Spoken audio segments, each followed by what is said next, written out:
Good evening. I am Rebecca Kaus. I'm here today on behalf of the plaintiff, Northwest Optics Incorporated. We are here today because the defense is questioning impropriety on behalf of the plaintiff's chosen arbitrator, Professor Bill Prasad. They allege that during a metadata search, a comment was discovered by counsel for the plaintiff that questions prior contracts between Professor Bill Prasad and their third-party payer, Lit Funds. Goes on to speak of being in the audience during Professor Prasad's presentation for Barbary during her bar prep years ago, although she notes that he probably wouldn't remember her. The comment found by the defense in the metadata makes no difference to the impartiality of NOI's arbitrator, Professor Bill Prasad. Section 12 of the Revised Uniform Arbitration Act requires only that a nominated arbitrator disclose any known facts that a reasonable person would consider likely to affect the impartiality of the arbitrator. That includes 1, a financial or personal interest in the outcome, or 2, an existing or past relationship with any of the parties, their counsel or representatives, a witness, or another arbitrator. The defense alleges some undisclosed partiality on the basis of an unknown third-party payer and an unknown relationship as a presenter to an audience member. The metadata comment shows that it was unknown if a prior contact existed between the Professor Prasad and Lit Funds, and likely that Professor Prasad wasn't aware of that payer either. He has said as much. As well, the business of arbitration is a small world in which there will often be overlap of payers. Evidence of a duplicate payer is hardly evidence of financial interest on the part of Professor Prasad, especially when that payer, Lit Funds, is in the business of financing all sorts of companies to help defray the costs of litigation. There is nothing to suggest that Professor Prasad would be beholden to Lit Funds in any way or for any reason.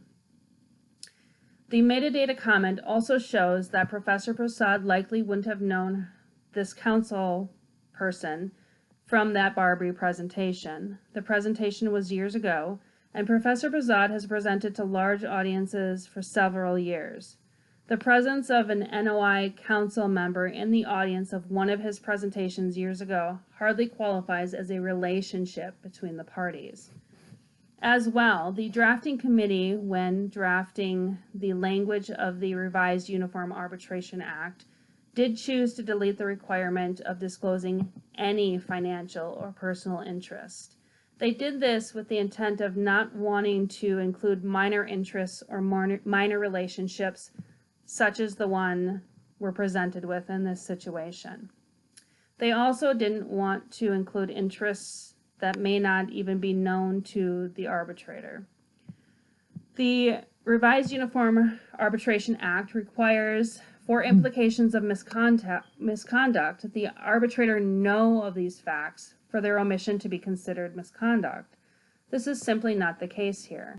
Professor Prasad didn't know that a counsel for the plaintiff was an audience member for one of his presentations, nor did he know that there was any connection between this client and a previous third-party payer.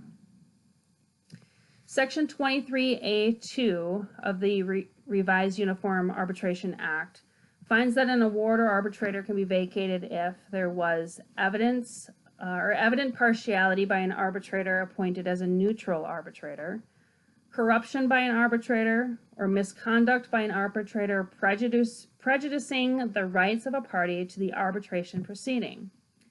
There obviously was no corruption by Professor Prasad, nor was there misconduct in failing to disclose potential minuscule interest or minuscule relationships that were not even known to him. In regards to Section 23A2A and the partiality question, the true concern of partiality by the defense in this case hinges on Professor Prasad's views as expressed in the already disclosed article that paints a picture of his views. Although this was properly disclosed by Professor Prasad, it was not timely reviewed by defense counsel before they accepted his nomination.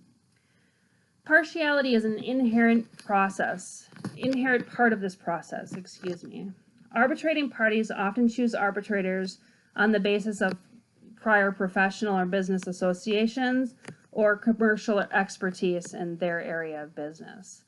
Additionally, arbitral agreements such as these, known as tripartite arbitration, where a third arbitrator is chosen by the party arbitrators, is often undertaken specifically to combat the inherent partiality of the arbitral process. The party arbitrators may not be regarded as neutral arbitrators, but because they're deemed to be predisposed towards the party which appointed them. Any concern of partiality was disclosed before the defense's approval of Professor Prasad's nomination. As well, this type of partiality is inherent to the system of arbitration, and the parties took sufficient steps to safeguard their process by employing a tripartite arbitration, where the third arbitrator chosen by the party arbitrators acted as the neutral third party.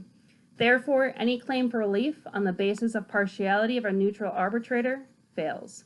Thank you.